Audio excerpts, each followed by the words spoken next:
Good evening. Thank you all for joining us this evening. My name is Dr. Renee Shaver, and I am the Supervisor for College and Career Counseling Services. And we are so grateful for you taking this time to join us this evening to learn about the junior post-secondary planning and with our special guest, Jason Puryear. Again, we're just grateful that you're here and also want to remind you that as part of Prince William County, we have a wonderful website that is our College and Career Readiness website that has lots of information and resources for you as family members to be able to learn about post-secondary planning for your student. And we also invite you to reach out to your child's school counselor as well as their college and career counselor at our high schools because they have a wealth of information, knowledge, and resources to best be able to support you and your student. And at this time, I'd like to turn it over to Miss Alyssa Bridges to introduce herself. Good evening, everyone. My name is Alyssa Bridges. I'm the Administrative Coordinator for College and Career Counseling Services. It's a pleasure to be with you all today. I've put in the chat a link to our College and Career Readiness website, and we will continue to post resources as topics come up throughout our session today. And at this time, I'm going to pass it over to Jason. Thank you, Alyssa. So glad to be here with you all this evening. Thank you all again, as others have said, for joining us to get a head start on, or to get a start on where your juniors are at and planning for them for everything that is to come, not only for senior year, but after graduation, because graduation will be here before you know it. And we want to make sure you all have a great foundation to begin the college going process. And when I talk about college going, I mean to cover everything post-secondary, so career technical education, 2-year degrees at the community college level, 4-year degrees, and beyond. And I'm going to share my screen for our presentation. Quick plug for the college place itself. I'm a resource center that's physically based in Alexandria, Virginia, but I work with students and families throughout half of the Commonwealth of Virginia, primarily focused on post-secondary education. And I spend a lot of my time working on financial aid and financial literacy with the FAFSA, VESA, and other scholarship forms. But we're a free resource to our students and families. And our goal is to make sure that students have the information they need to make the best decision for themselves about what comes next in their educational journey. So I'm not tied to a 4-year institution, a 2-year institution, any career technical education program. My goal is just to get information out to students and families to help them make the best informed decisions for themselves. So if you want more information from the College Place, you can either scan this QR code or use the bit.ly site to sign up for more information from the College Place.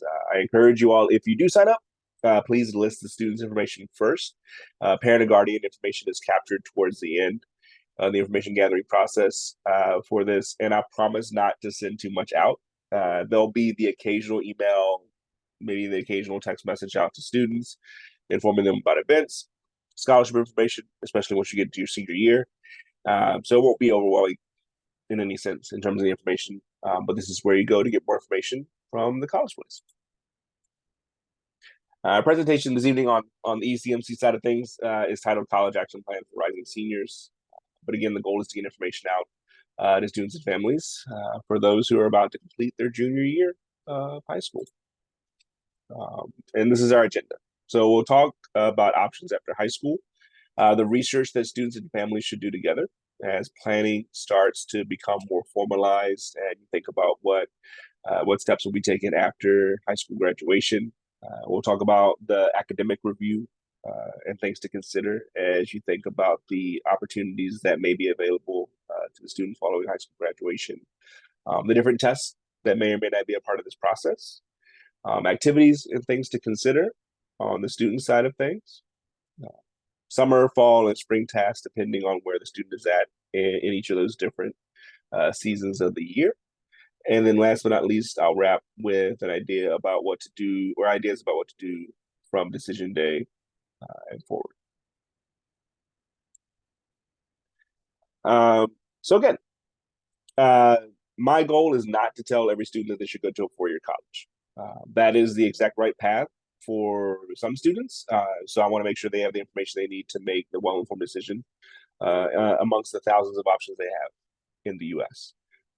But I know that for a student who maybe wants to start off at Nova, that talking all about four-year degrees is not going to be the information that they need.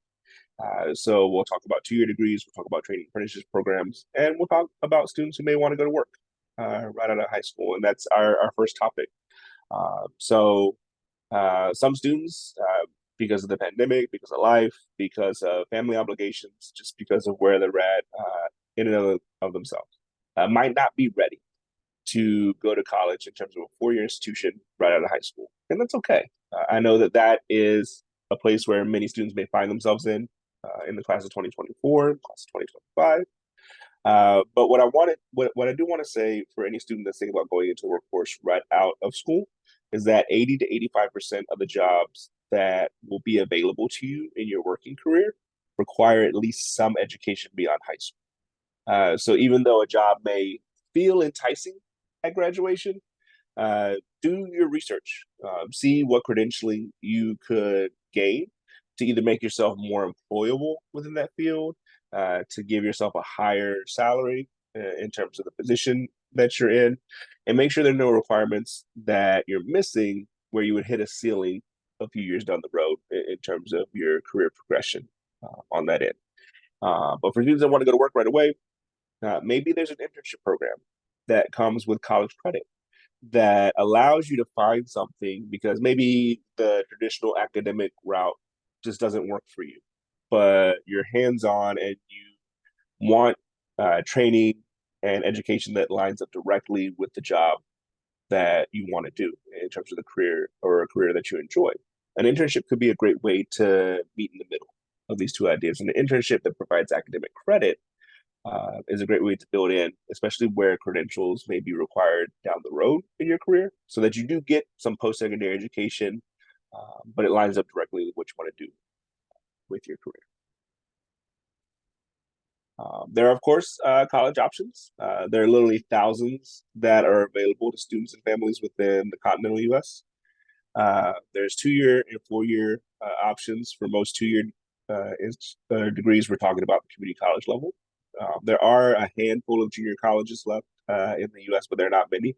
Richard Bland is one in the Commonwealth of Virginia in terms of offering associate's degrees. And there's a handful of four-year degree institutions that will grant associate degrees, but those are becoming rare and rare as we continue along. But community colleges are typically focused on what are called the gen eds, so English, mathematics, lab science, foreign language, social science. It can either be preparation for a trade certification, so a 6 month to 1 year program, a two-year degree that leads directly into employment. So maybe you know that you want to do some college after high school, but going right away into a four-year degree is not the answer for you.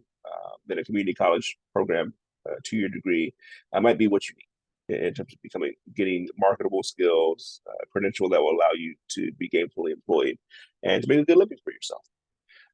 And four-year degrees offer liberal arts four-year programs that may be focused on training you for a career, or maybe focused on getting you an education broad enough within a particular discipline or field, or maybe focused on getting you an education that stretches beyond just workforce preparation or credentialing that's tied in directly to a career field. You'll find all those different options available at the four-year level, whereas community college, trade, technical certifications are much more focused on an output that's clearer and more straightforward than what you'll get at a four-year institution.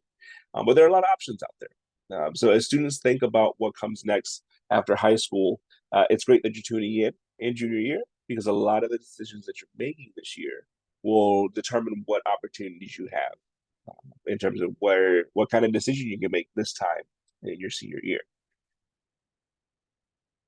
As I mentioned, there are certificate programs that are available. Some of these are available at the community college level. Some of these may be available through for-profit or non-community college connected programs.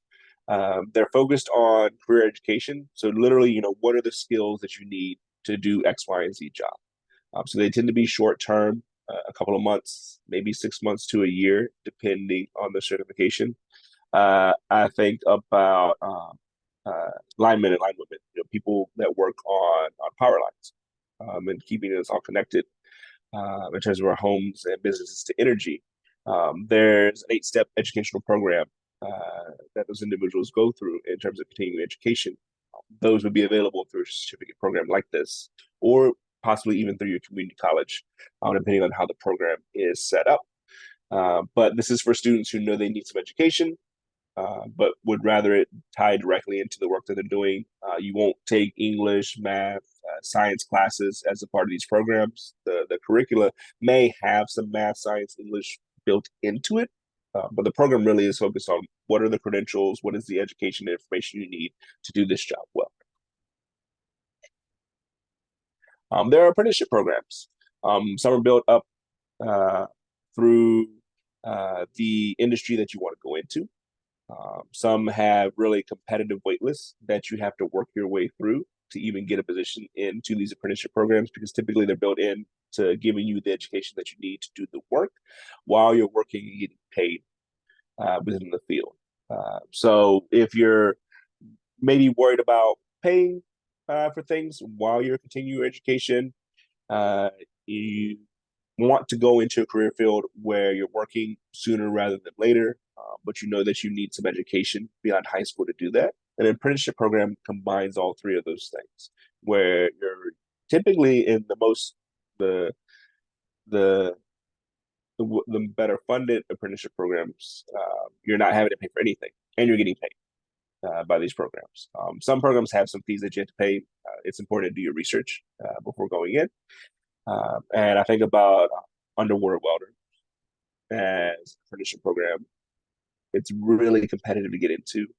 It's really dangerous work. But for students who want to go that route in terms of their career, the apprenticeship programs that give you that training, that pay for your education, that give you money to live while you're going through the program to take care of your living expenses, is a great way to get that education again after high school, to get the training that you need. And then the program, because it is an apprenticeship program built into your field, you're not having to worry about what job placement comes next after graduation, because you're within the field. The program is built in to fill areas of need within the industry. And then last but not least, in terms of options after high school, and this list is not meant to be exhaustive. It is mostly focused on education or avenues that provide direction into education after high school. But for those of you choosing military service or service through programs like AmeriCorps, that is definitely a way to help you pay for post-secondary education. I always encourage students, especially those that are looking to join a military branch right after their senior year, to make sure you're asking your recruiter all questions about everything that you want to know about the process of what does it look like to be in your branch, what does it look like in terms of support for education beyond high school. If you have a plan to be career military, that's fantastic. But what happens when you're 38 and newly retired? Do you have the education, or do you have a plan for what comes next after your military career is over? I want you to know all those things before you make the decision about going into service for our country, because there are many different ways to approach military service and paying for post-secondary education. You can go directly into the military, and after your service is complete, there's GI benefits that you would qualify for, and potentially your spouse and/or your children, depending on where you live. And that's one way definitely to get post-secondary education paid for. There are other students who may go into college right away and be a part of a reserve unit. So they have the occasional training, they get some funding to help pay for post-secondary education, but their primary focus is working their way through college. And then there are also students who will go into an ROTC program at the undergraduate level and get funding through the Department of Defense to help them pay for school. But the goal is, after graduation, to enlist, typically as an officer at that point. But there's a few different ways to approach military service, and make sure you know about all these options and don't just sign up because you're really eager to join armed forces. Make sure you know what opportunities are available for you, because I think they're all great, but one pathway might be a better fit for you than another. So I just want you to be well informed about the opportunities that lay ahead.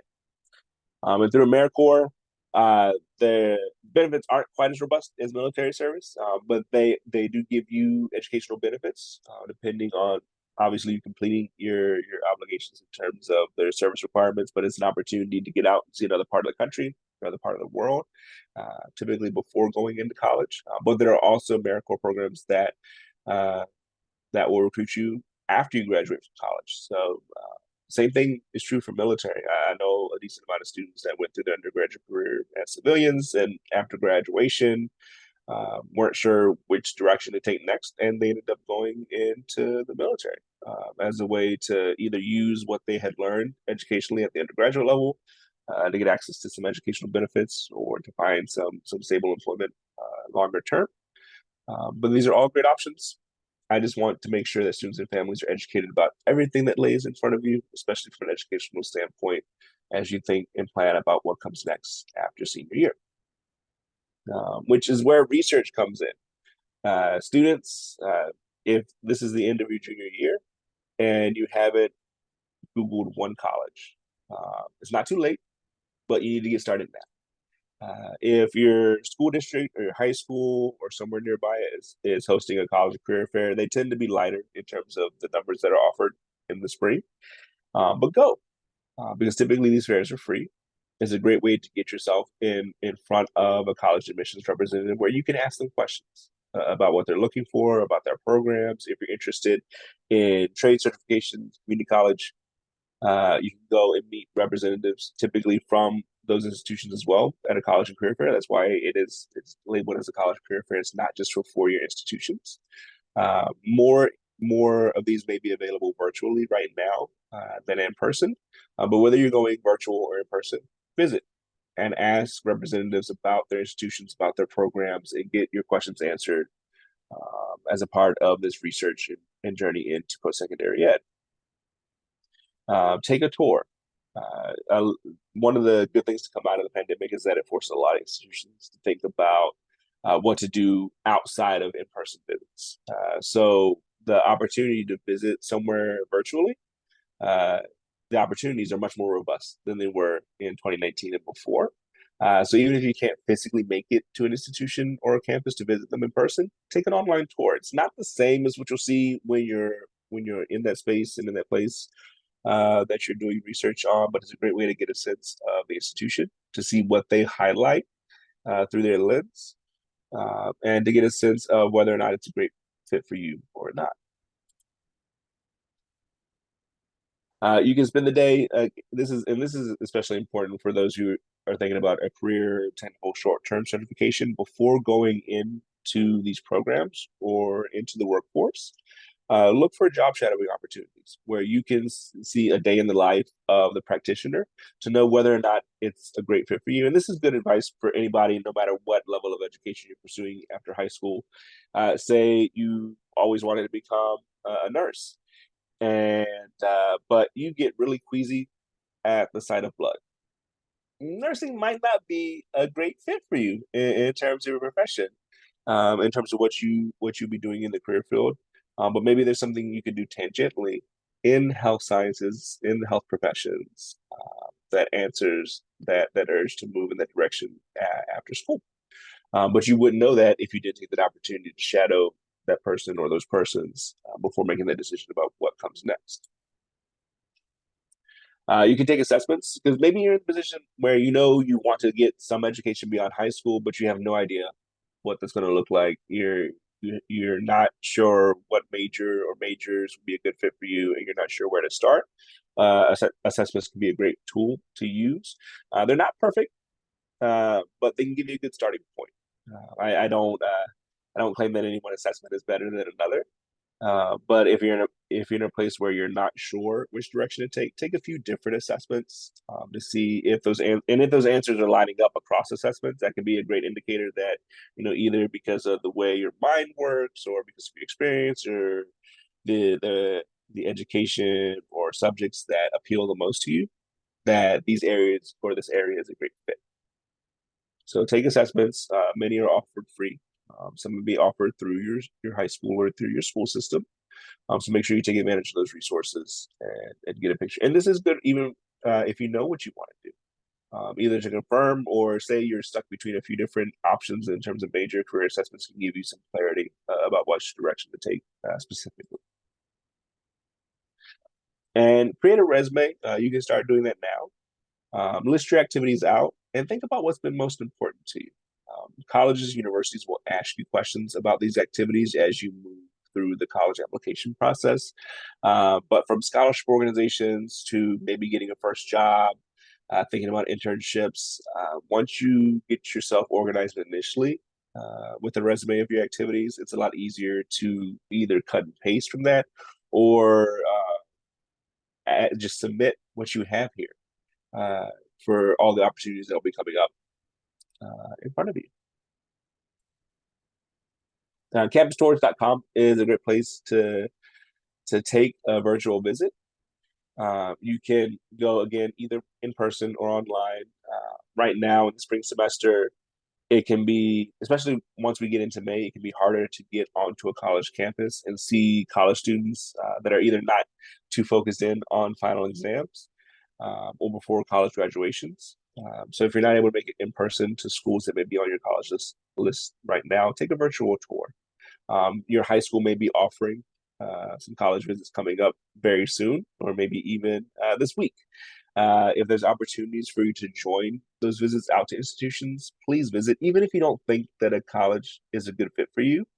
If your school or an organization that you're involved in is offering you a free opportunity to see a space in a place, go either to confirm that that type of institution is not a good fit for you, or go and be surprised that maybe before you visited, you didn't think the institution was a good fit. But because of what you saw during your visit, the questions you were able to ask get answered, now that type of institution is a great fit for you, and you want that school on your list. That's why it's so important to get these tours going now. Visit online and in person, and think about visiting a few times. If there's a few schools that you're able to make it to that are at the top of your list, you'll have different questions and there'll be different priorities in terms of what you think about at different parts of this process. As a prospective college applicant at the end of your junior year, you might be more worried about admission requirements or what you can do in terms of the classes you can take senior year to make yourself more competitive for a really selected major or a really difficult institution to get into. By the time you're admitted to a college, maybe you're more worried about financial aid, scholarships, how to pay for the institution.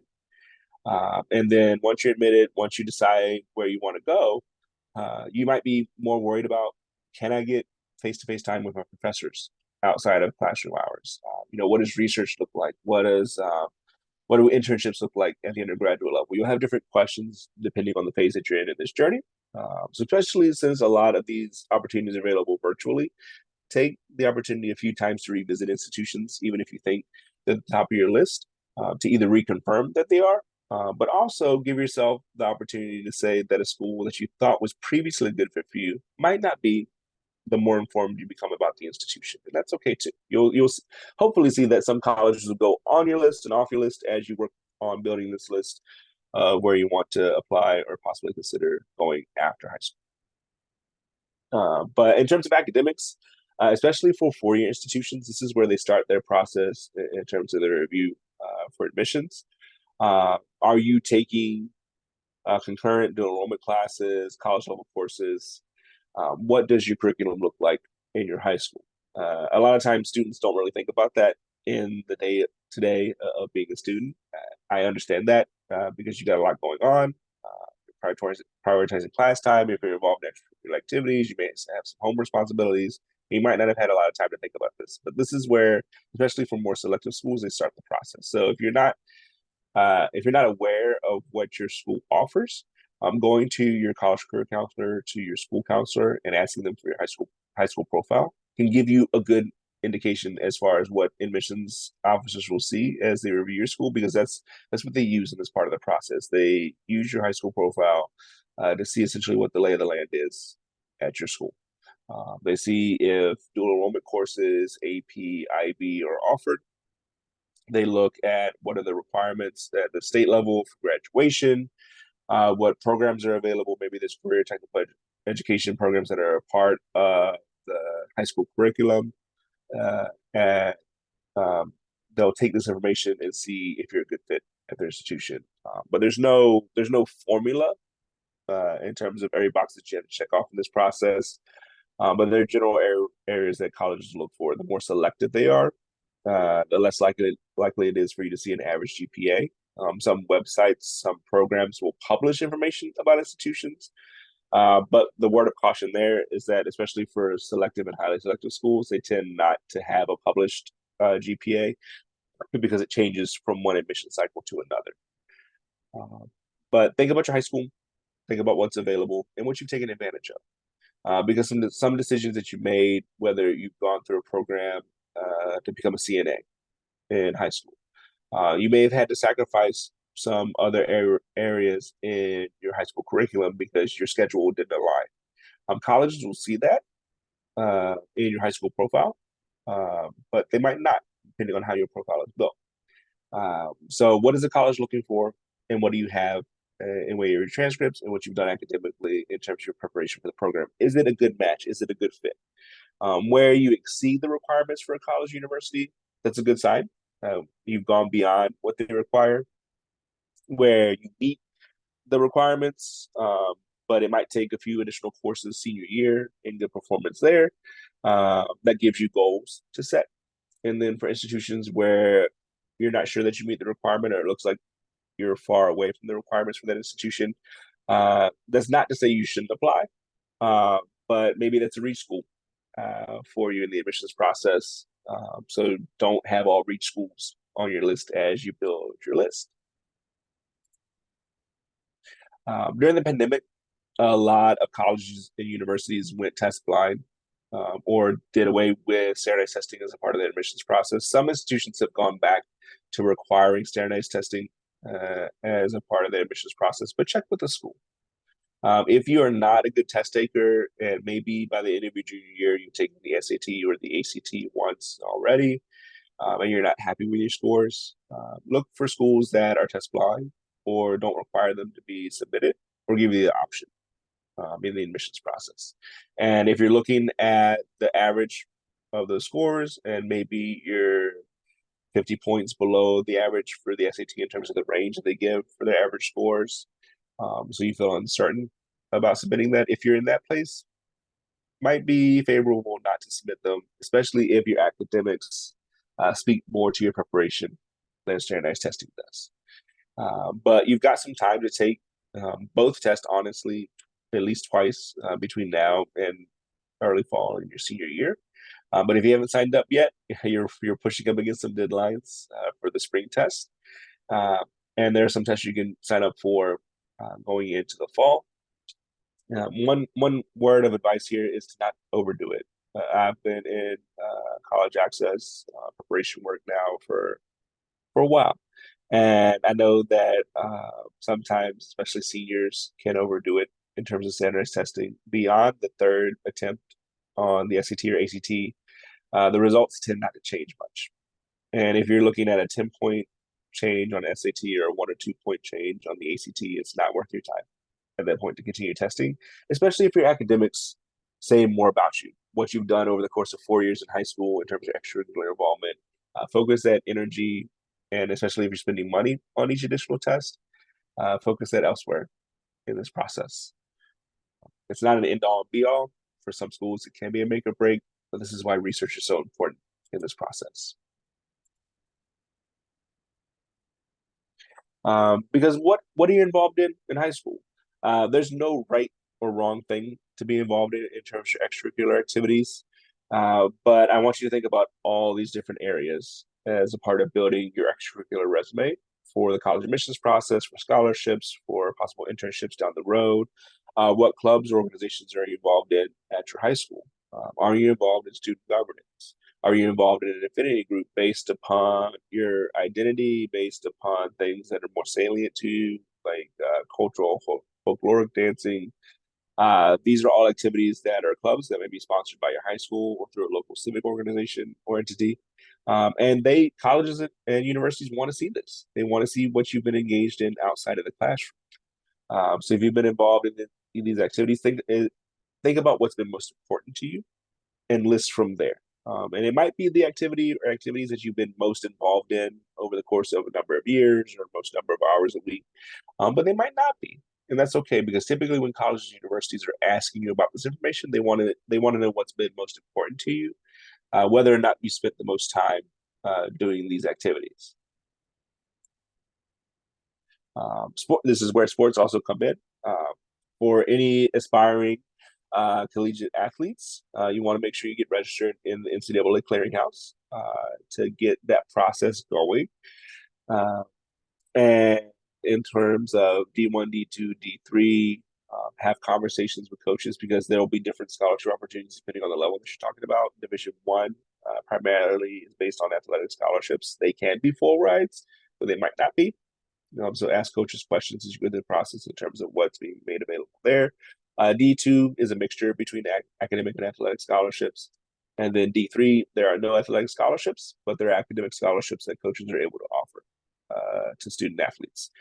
So as you go through this process, you think about the sports that you played and involved in. And this can be at your high school, but also through a local league that you've been involved in, or maybe you're competitive at the state level and you compete within a non-school associated league at that point. But this is all value. So maybe you have played in 3 different sports and lettered in all of them, and you are a student athlete all around the table, and there might not be other activities beyond that. That's okay. If you focus your energy in a few different areas within one of these subjects, I'm not saying that because these are all different areas that are on this screen here, that you have to find something in all these different areas if they have not appealed to you to this point in your high school journey. You can also volunteer through your school, through your religious institution that you belong to, whether it's a church, synagogue, mosque, what have you. Get involved in neighborhood cleanup, whatever those things are. If you have the space and the ability to commit to volunteer, especially if an organization that you're involved in, whether that's a sports team, program at your school, a club, either at school or outside of school, requires service hours as a part of that. Look for opportunities to get involved and engaged in your local community. But even if you do that, not connected to any other thing, these volunteer opportunities can be important to you. And if they are, list that on your college application and look for opportunities to stay involved in your community. Maybe you have responsibilities outside of high school that limit the time you have for some of the activities that I mentioned before. I was in this place when I was a high school student. I worked a part-time job, and my brother and I had 2 little siblings that we helped watch after school before my parents got home. If that takes up a lot of your time and doesn't give you a lot of time for extracurricular activities, you don't have to have a list of things that you've done in school. If babysitting your younger sibling and working a part-time job has taken up 20, 30 hours or more of your week outside of school, that's almost all the time that you have outside of sleeping and going into school and taking care of your activities as a student, responsibilities as a student. These responsibilities are activities in this process. So make sure you list them as you go through your post-secondary exploration journey, because it's something that I hesitated doing when I was in your shoes. When I was looking at my extracurricular section on my college applications, I felt like I was coming up short. There's no right number of activities that you have to be involved in for colleges and universities for them to get what they need from you from this part of the process. So don't feel like, again, that you have to go out and sign up for a whole bunch of different things. Focus on what interests you, what you have the time and capacity to build in, especially if you're in AP, IB, dual enrollment courses that are requiring a lot of extra studying and preparation for your classes to do well academically. Because having a long list of extracurriculars, but a C and D average in college level classes, is not going to add up for highly selective schools in terms of admission. So balance is important in this process as well. And last but not least, if you're working or thinking about taking on a part-time job or two, especially as you head into your senior year, whether that's to save for prom, other extracurricular activities, saving to help pay for college down the road, helping your family out while you're at home, especially if that's taking up all of your time. Your job is an extracurricular activity that I want to make sure you're listing on your college application because it's taking up time. It's an area where you're focusing your energy outside of the classroom. But all these different categories are things that colleges and universities will look for. Some shorter term programs may ask you for your resume to see what experience you have to build in to that. But organize yourself very generally in these areas. And again, if you have been a really engaged student athlete and maybe you have some volunteer opportunities, but you haven't been involved in clubs or have other responsibilities at home or have a part-time job, that's okay.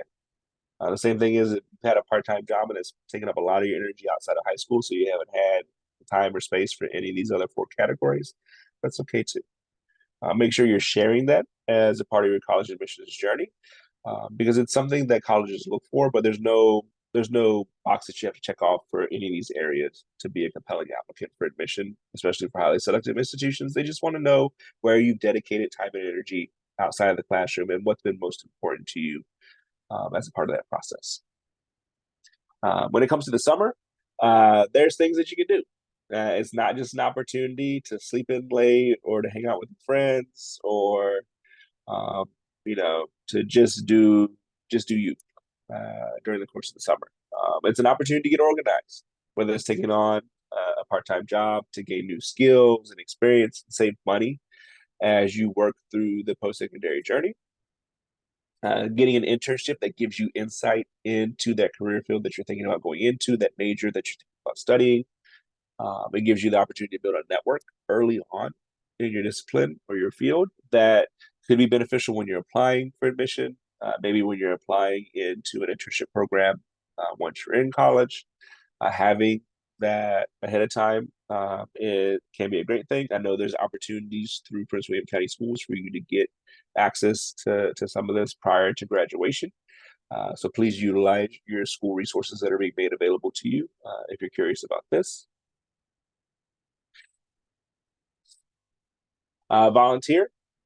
Summer and when you're not in school is a great time to get involved in your community, give back, experience life through another person's shoes in terms of the opportunity that you're getting to see another part of your community where you live and learn more about somebody that lives near you, about a neighbor, about an organization that's focused on a particular area. Typically, community-based organizations are focused on one thing, or they're approaching a problem from one lens.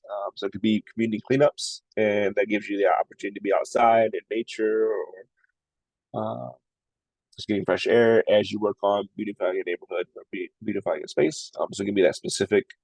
You can get involved in organizations that have opportunities to get to volunteer in a bunch of different capacities. So based on what is most appealing to you, you can volunteer in one of those areas. This volunteer work can be beneficial. One, just to give you the opportunity to give back to your community. Building up these volunteer hours could also be beneficial to you in the college admissions process, applying for scholarships down the road. But there's no number of things that you have to do. You don't have to get a job, internship, and volunteer during the summer. So you can pick one of these areas and focus energy in.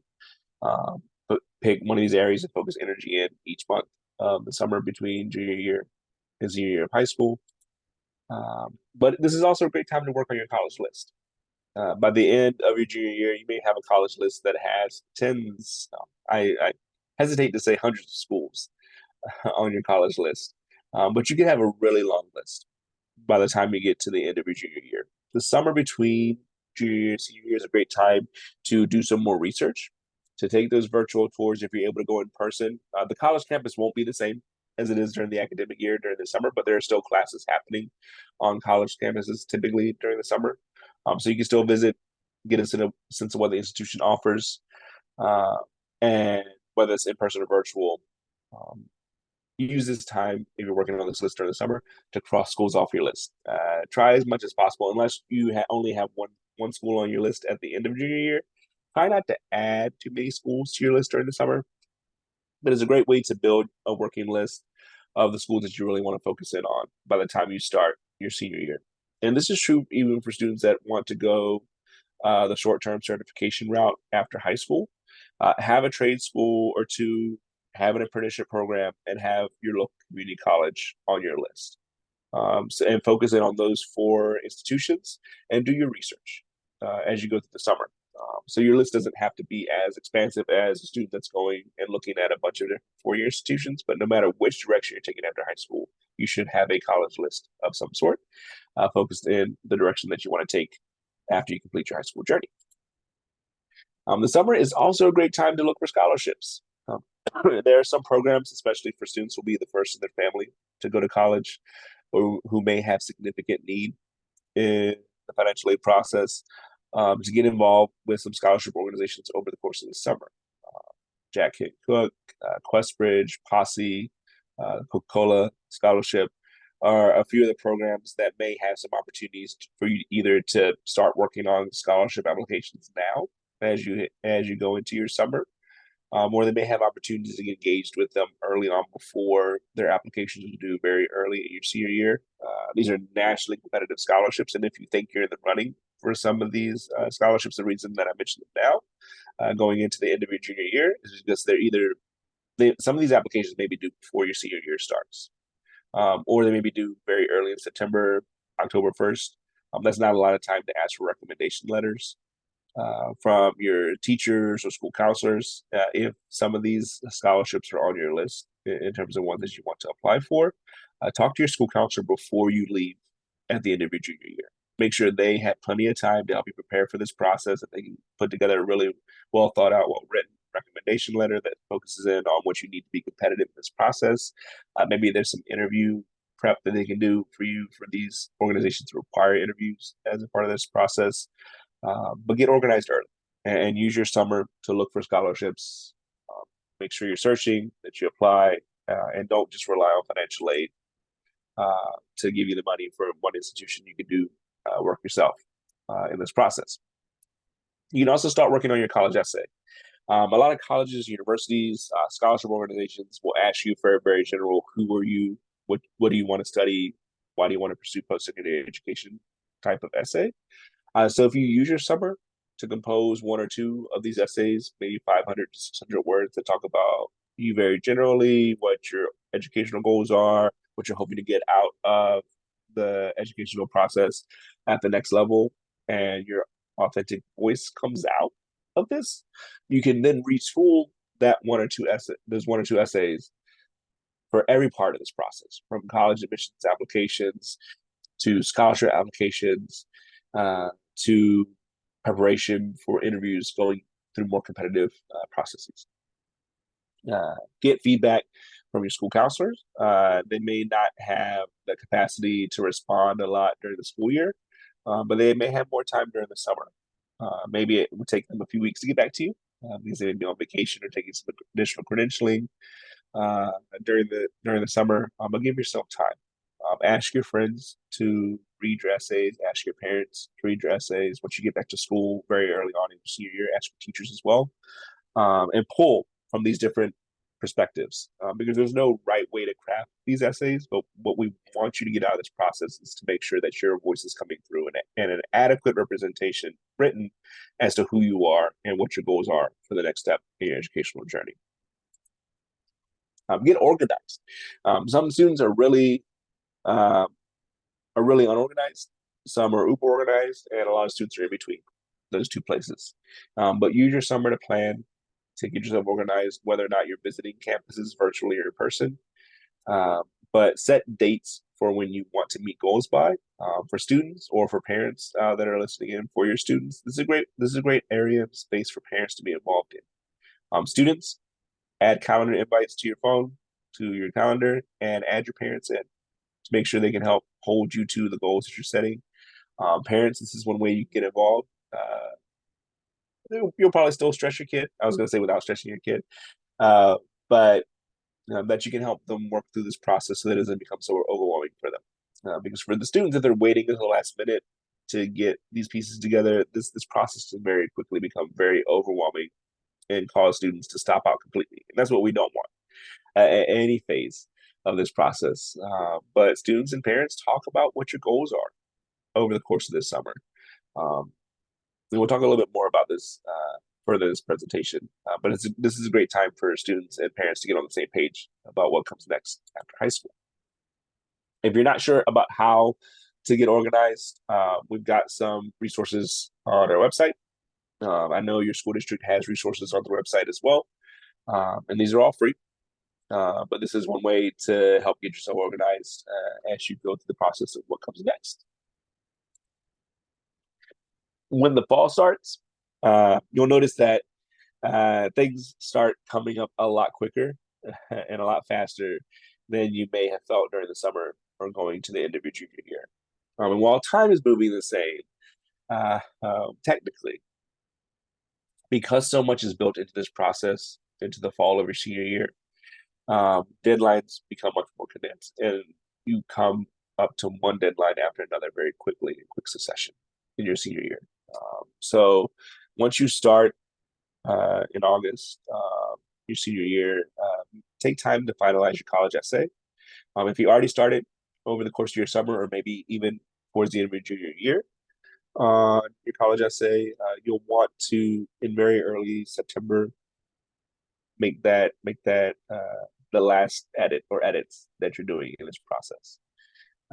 If you're just starting in the fall, not too late to get a really good essay or to get a handful of really good essays for this process. But the earlier you finish this part of the process, the easier the next steps will be. And because you can start working on your college applications as early, typically as August 1st. The Common App typically launches August 1st. Other universal applications that give you the opportunity to apply to a lot of different institutions will be made available that quickly. So work on college applications, especially if you're able to get access to an application before your senior year starts. Give yourself time to work on those applications, and give your school counselors and your teachers time to submit the recommendation letters. I've seen that a lot of the school system, a lot of the schools, not school systems, within Prince William County schools, ask for at least 2 weeks notice. Give your school counselors a summer's notice in this process, but give your recommenders time to work on your recommendation letter. You can start working on financial aid forms. Hopefully, the FAFSA will launch October 1st. This year for the class 2024, it was a little delayed, but the goal is to get this form out October 1st. The CSS profile, which some of you may see in the financial aid process, was launched in the fall. I want to say October 1st. I'm not 100% sure on that for this past year. But you can start working on financial aid forms in the fall. You don't have to wait until the spring of your senior year to do that.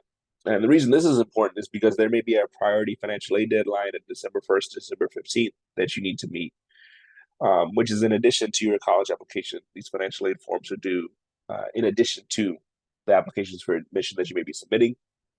And every student should be filling out their FAFSA or their VESA. It doesn't matter whether or not you think you qualify for need-based financial aid. A lot of times when I'm meeting with students and families, that's the question they have for me. Jason, our family makes too much money. Is it worth our time to fill out the FAFSA or the VESA? And it absolutely is, even if you get an SAI that's above the cost of attendance, because a lot of institutions will award merit aid based on whether or not you've completed the process of applying for financial aid. So whether or not you submitted your FAFSA, your VESA, other forms that institutions require. So even if you're not going to get anything in terms of need-based financial aid or federal or state aid in this process, fill out your financial aid forms and make sure you're putting your student in position to be eligible for any merit aid from the institution or institutions they're hoping to go to, depending on how the financial aid process shakes out. Because in addition to institutions, scholarships will be asking for information that you'll only have available to you if you filed your FAFSA or your VESA as a part of the financial aid process. So continue looking for scholarships. Make sure you continue applying. If you've signed up for different organizations to get access to scholarships, they will have scholarships that go up 1 month and are either renewed or come down the next month. So visit on an ongoing basis, revisit these sites.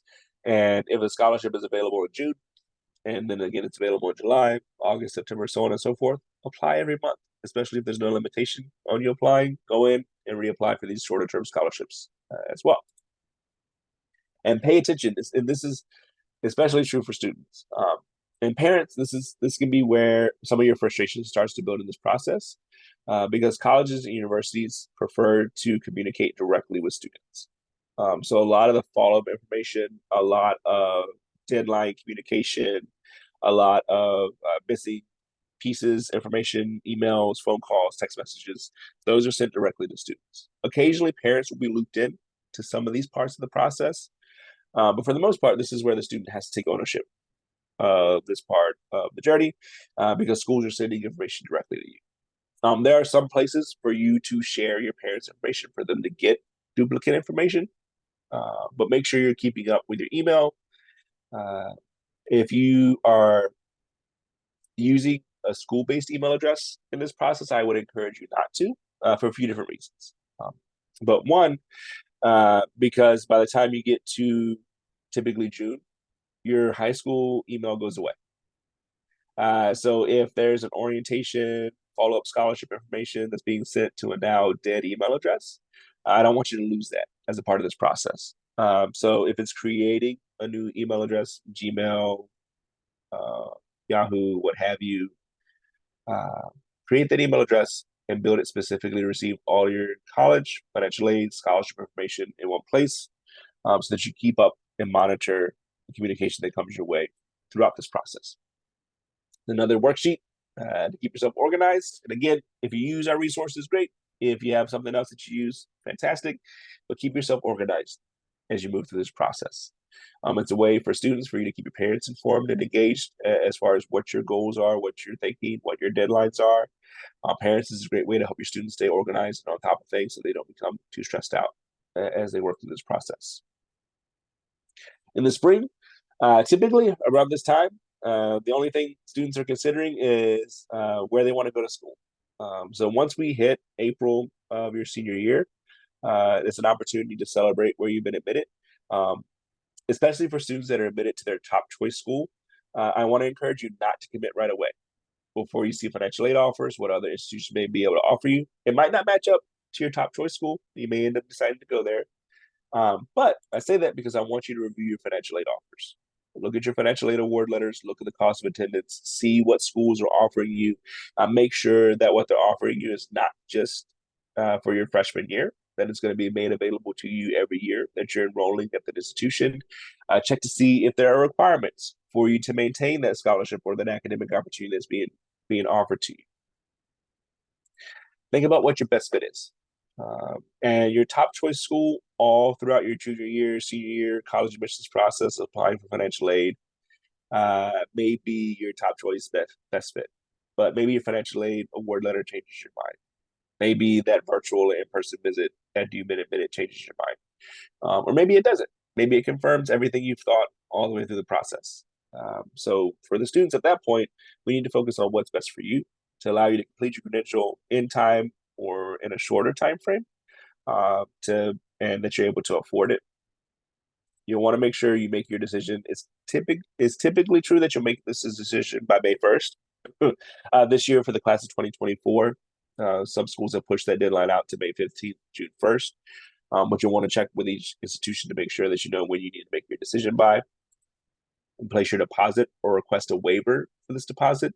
If you're qualifying for a waiver for SAT, ACT, college application fees, if you're on free reduced lunch, typically there's a waiver that's available to you, but that's not true for all schools. So check with institutions or the institution that you're hoping to enroll in.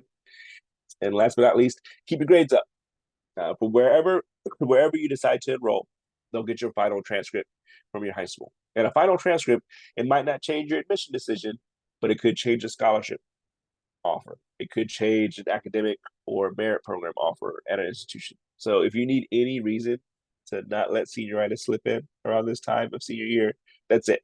Whatever opportunity or opportunities been made available to you, you don't want to lose those. So keep your grades up, focus on holding on strong through high school graduation.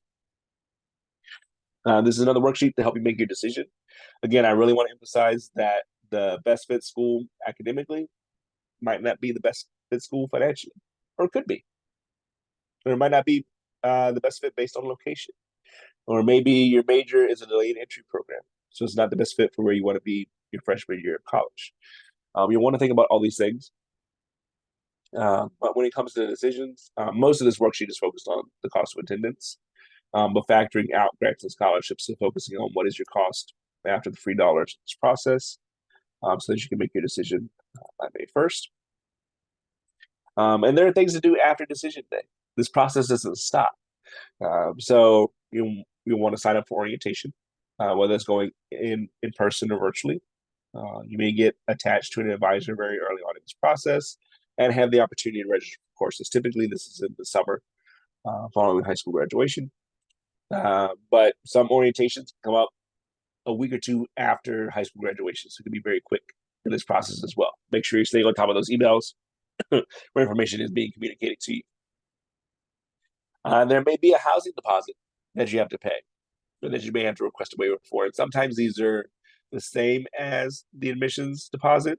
Sometimes they're not, depending on the institution. That's why it's important to do your research. You may, for the most part, if you're going to live on campus for your freshman year, you're probably going to have a roommate or two. Make sure you understand what that looks like, especially if you're not used to sharing a room. If you have somebody that you want to room with that's graduating with you from high school, or that you just know that's graduating in your same year, you may want to be roommates with them. But most colleges require that you both list each other. So have a conversation with your friend as far as whether or not that's the plan you want to stick with. Do you need a meal plan? You need to sign up.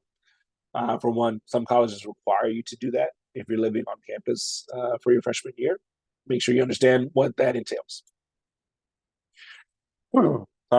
Register for classes. You may have to attend orientation to do so. So whether it's in person or virtual, make sure you do that. Think about your class schedule. Please, if you are not a morning person, do not sign up for all 8 a.m.s your fall semester, your freshman year. It may end up working out well for you, but if you're not a morning person, focus on getting mid-morning, afternoon courses, maybe even early evening classes.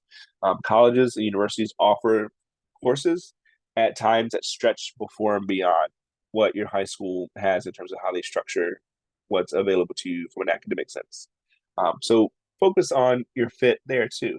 When are you at your best? When are you at your peak in terms of your energy and your focus and concentration, and build your class schedule around that. What other paperwork do you need to fill out in this process?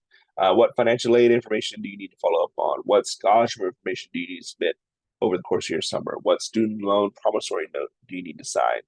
What medical exams do you need to take care of? What boosters do you need to get before you enroll and go to college? All these things are things that you work on for the course of the summer. And then if you're given access to an advisor this early on, utilize that opportunity. Ask them before you sign up for classes what your pathway could look like based on X, Y, and Z opportunities, so that you're informed before you make the decision. If you want to major or double major, having that information going into that first initial meeting with your advisor can help them structure their advice to make sure you meet those goals within the time frame that you're hoping to meet them with. Michigan major, sometimes it's turning a second intended major into a minor or two minors as you go through the process, but do your research and ask questions as you go along to make sure your advisor is keeping you on track. Believe it or not, for graduation, before you take your first class at your institution.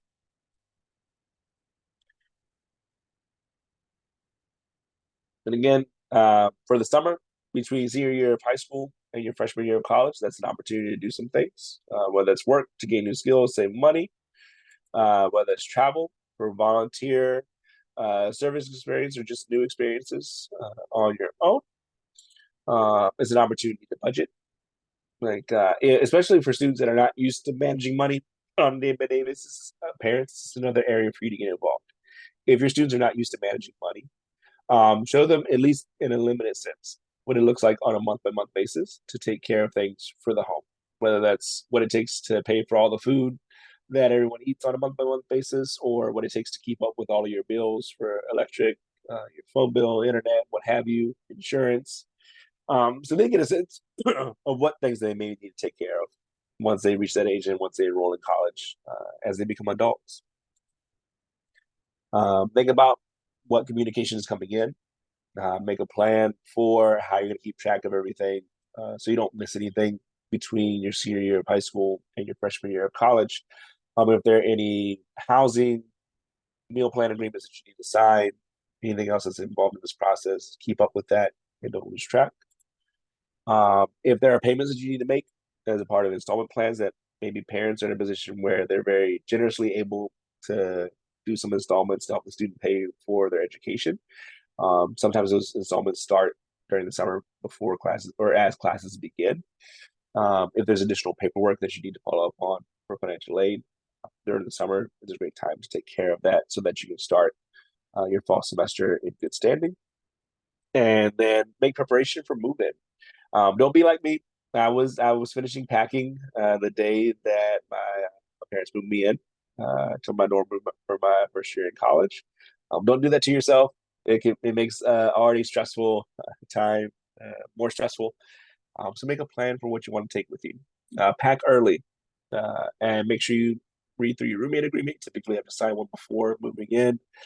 Get an understanding of what your residence hall or what your housing situation looks like, so that you can prepare in terms of supplies that you need going that direction. And last but not least, this is an opportunity I want that family input should be valued in all parts of this process. I want it to be student focused, student centered, what is going to be the best fit for the student after graduation. But whether it's career assessment, exploring, looking at considering different pathways after high school, that's a great opportunity for parents to share, especially if it's in an industry or a field that the parents already work in, for them to share advice, guidance, perspective, connections to other people within the field along the way.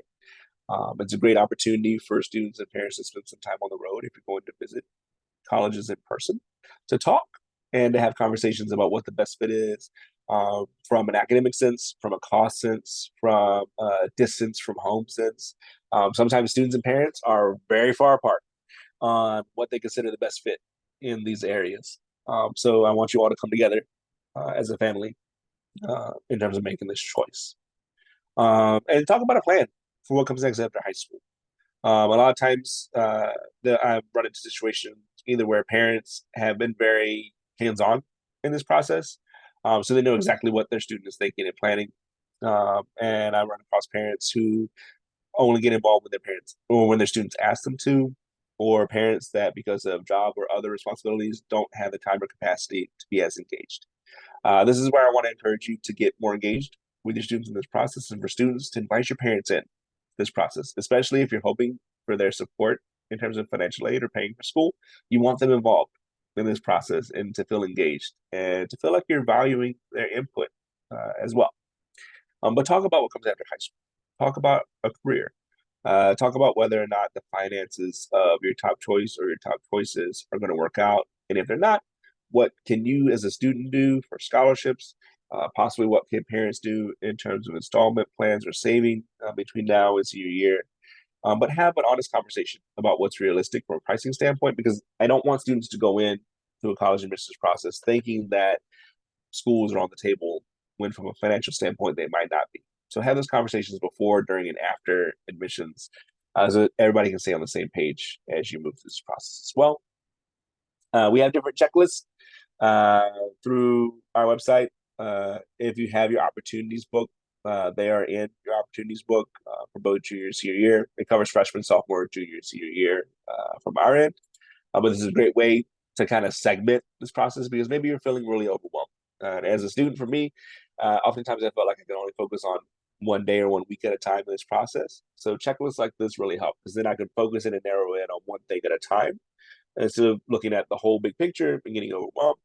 On the same token, we give these checklists overall because for the student that wants that big 30,000-foot overview to see everything they need to take care of as a part of this process, maybe that's what they need to feel comfortable. But students, you know yourselves, parents, you know your kids, help them stay organized as they move through this process. But that's the formal end of our presentation. I wanted to see if anybody had any questions, and I'll check the chat as well. We were able to maintain the chat, so I don't know if you wanted to take any extra questions or if anybody directly messaged you. So far, I'm not seeing any direct messages. Yeah, not seeing any direct messages. So yeah, that's my presentation. If anybody has any questions or anything new in the chat. I did want to add, and thank you so much, Jason, for taking this time to be with us. And just to let all of our families know, I did put in the chat a link to our student vision profile, which just came out right before spring break, which is a resource that families can access through Parent View and students can access it through Student View. And this is the first time our division has done something of this nature, creating a resource like this, and invite you to utilize that to help you in the post-secondary planning. And so just know it's a work in progress. I do want to let families know that if your child has not selected health sciences as their career cluster and interest, just know that is okay. That is a default setting that we have, that we wanted to make sure that there was going to be information in those spaces, but we invite students, if they had not completed any of their Naviance assessments, we are going to be having another version and a spring version of the student vision profile coming out in June. So we just wanted to share that information, know that you have that accessible to you right now. And yes, you can make an appointment with the school counselor as well as the college and career counselor to ask questions. And to get guidance. And many of our college and career counselors and school counselors have those booklets that Jason spoke about. So we invite you to reach out to them and to get those booklets. They're wonderful resources and they have those checklists in them, so you can use them for those who do like to use paper, like myself.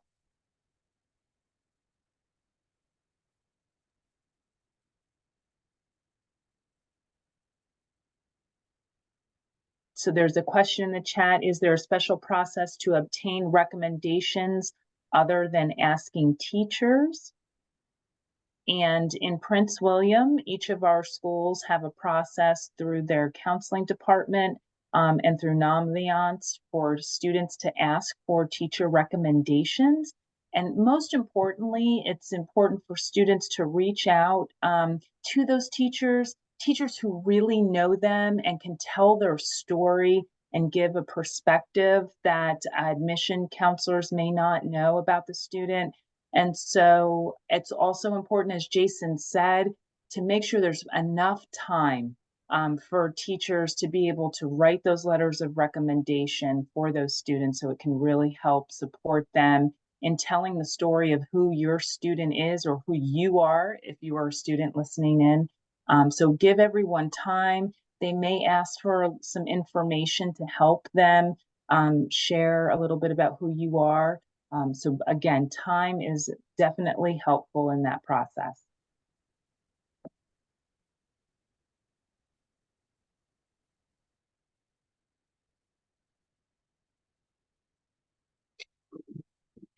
You will be receiving an email after the presentation tonight with resources provided by the presenters. You will also get a link for the recording of tonight's presentation, and then it will later be placed on the Family Engagement Series website. We would like to thank each of you for coming to our presentation tonight. We thank our presenters for presenting, and we hope each of you have a great night.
Have a great night, everyone.